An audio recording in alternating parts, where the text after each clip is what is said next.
Hosted by Guru Barry Hart. To be on the show, call 1-866-826-1340 or 727-441-3000. Now here's the Guru Barry Hart. And greetings, everyone, throughout the entire world listening to this broadcast, also on the internet, instead of just AM radio here at 1340.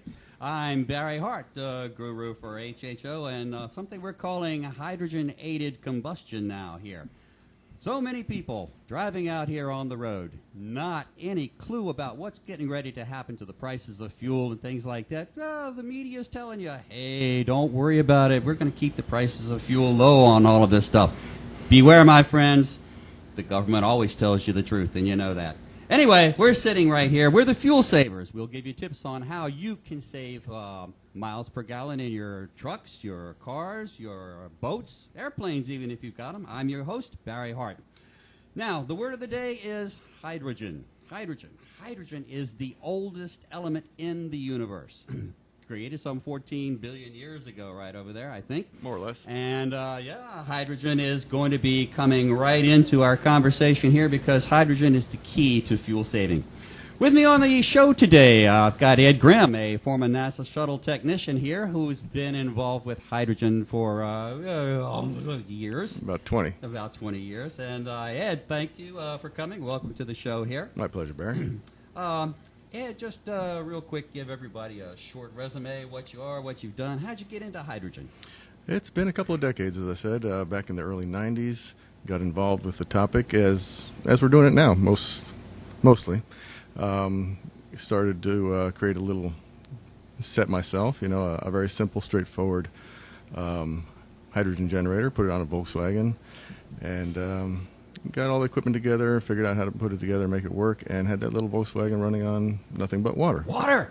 Nothing but water, split into hydrogen and oxygen, and I'm sure everybody's heard about it because many people have done it as well. It's not rocket science. It's not that sophisticated in actual fact. You have the simple elements of hydrogen and oxygen, both of them working together, create nice combustion. Covalent bond in water, right? That's the topic. That's what we use. So, I created that back when and got on with it. Created a hydrogen engine as well. But spent some years working with NASA on the space shuttle. Nothing related to what's going on here with us. No rocket science involved there either, right? Very little rocket science there.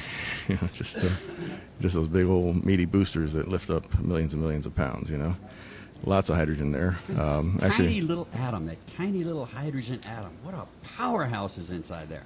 It's brutal. It's brutal. Look at what the sun's doing for you. Oh, my. But anyway, I'm also I'm a master mechanic, ASE certified master mechanic.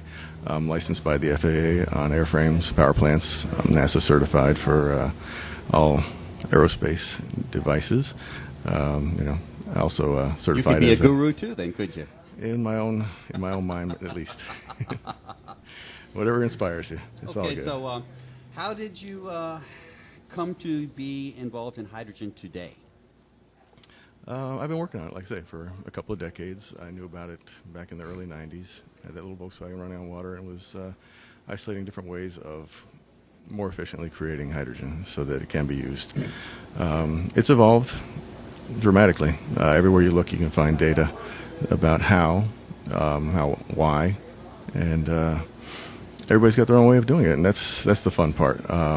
But the truth of it is, you have a lot of folks that are out there doing it on a sixth grade level, in their kitchen and doing things that we know about them, things they want not of, and it can be a bit hazardous. So. We're doing everything we can to push forward. We've been at it for some time. We've worked through a variety of the expos, and it's fascinating, as you've seen. You've been there for most of them as well. We've been for a few, right? Yeah. There's a lot of people that showed up to the first one, a good bit less the second one, and there's a survivor ratio, I guess, that we're dealing with. So there's Well, we're going to see if we can get some enthusiasm going for those people out here. Right, working with us, the dedicated crew. Okay. Well, that's Ed, his initiation into the world of hydrogen and what he's doing with it today here. We'll be talking with him throughout the show here. But hydrogen. Hydrogen is not a new fuel for cars. They've been putting hydrogen in cars since the 1850s. There was a special engine that was made out here by a guy named Hugon, I believe, a French name. And he actually had made an engine in 1850 that ran on water.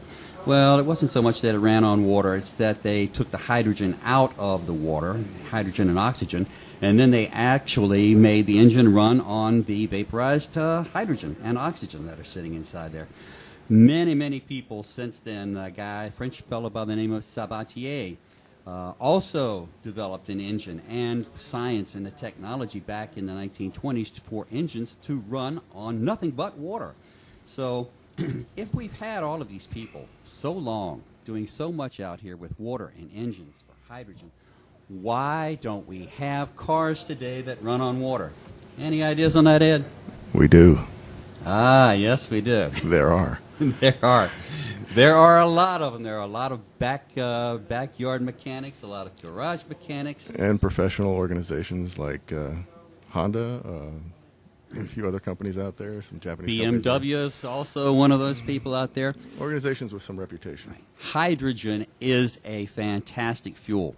And there, like Ed says, there are cars that run on hydrogen. They run spaceships on hydrogen and space stations, my God, on fuel cells and hydrogen in use there. But why don't you see any more cars on the road out here with hydrogen? Well, there's a very good reason for that. You see, normally if you have a car, it's out there on the road and you're driving around, you have no problems. Somebody rear ends you, somebody bangs you from the side, it's a couple of dents, maybe a trip to the hospital, and away you go. But now, if you take hydrogen, and you can ask Ed what hydrogen does for those rockets over there in NASA. Take some hydrogen, compress it, put it into a cylinder, and then put that into a car that's prone to very violent accidents. So now, instead of going down the road and hearing the screech of brakes and a boom, you hear boom, and there goes a city block.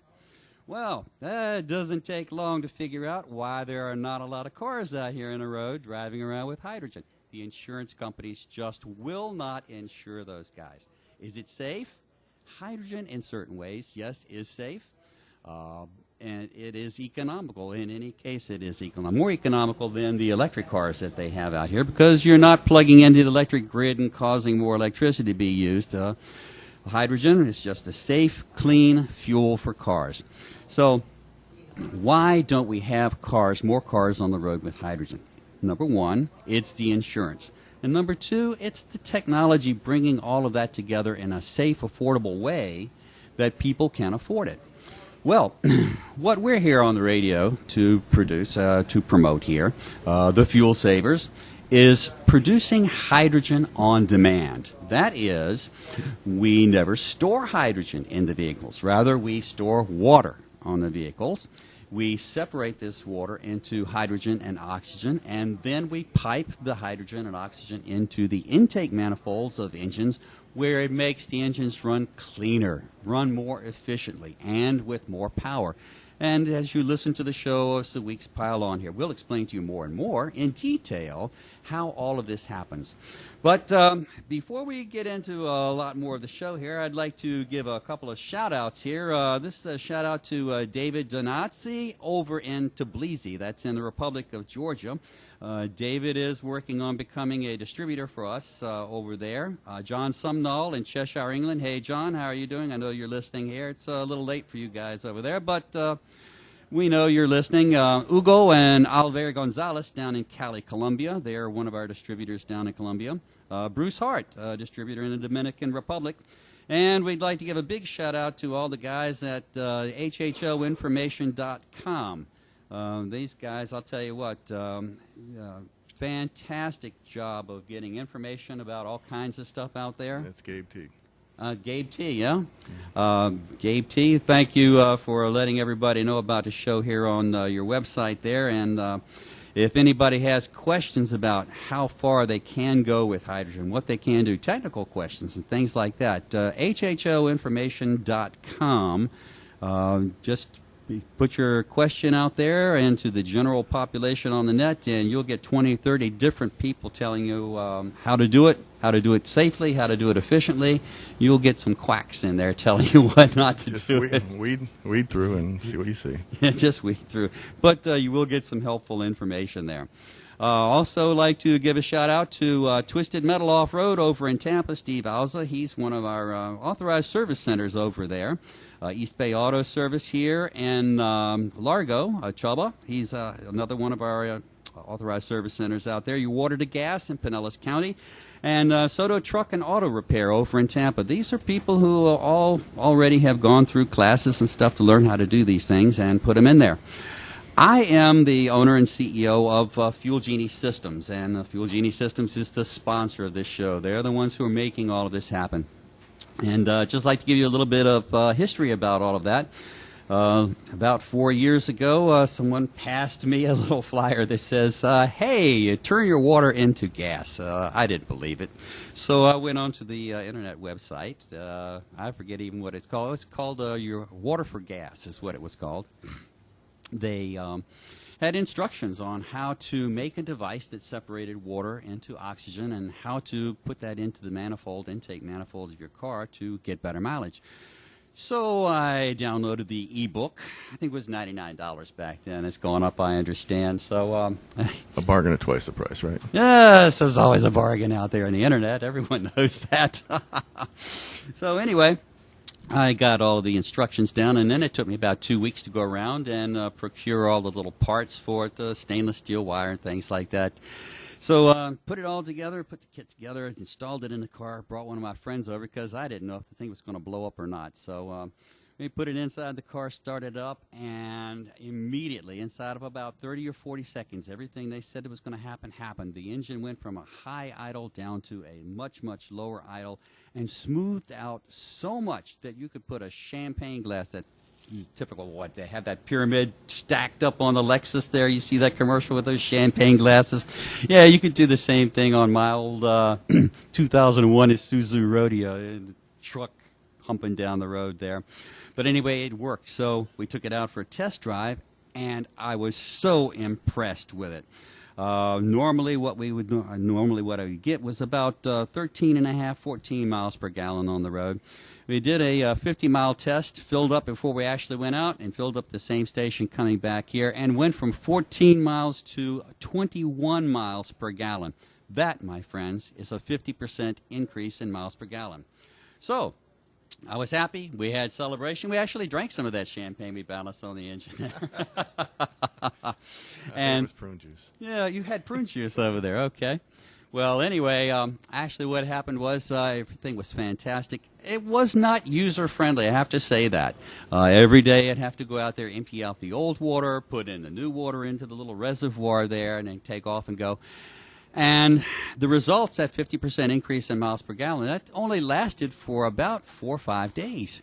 And then the mileage started going down. So not knowing, having no one to tell me anything else like that, we tinkered around with it, tried this, tried that, tried everything we could.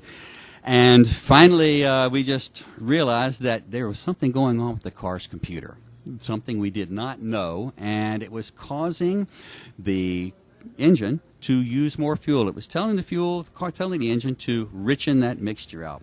Well, now we come to a very short story. 4 years later, and probably about $300,000 in research and development, trial and error, customers and everything else. We finally figured out the ways that we have to take, the methods that we have to employ to tell each car's computer, don't richen the mixture out. You see, when you put hydrogen and oxygen inside the intake manifold right there, it makes the mixture lean. And when that lean mixture goes across your O2 sensors in the exhaust right there, they read lean mixture, and they're going to tell the engine's computer, hey, we're lean down here, richen it up. And the computer goes right ahead, and it richens that mixture up, and guess what? You negate the entire purpose of spending that, $13, $14, sometimes $2,000 people put these kits in their cars. You negate that purpose right there. So HHO, or hydrogen, works very well in vehicles, but your car's computer is going to try and thwart all of the savings because they manufacturers make those things a specific way for a specific amount of miles per gallon and to keep the air clean.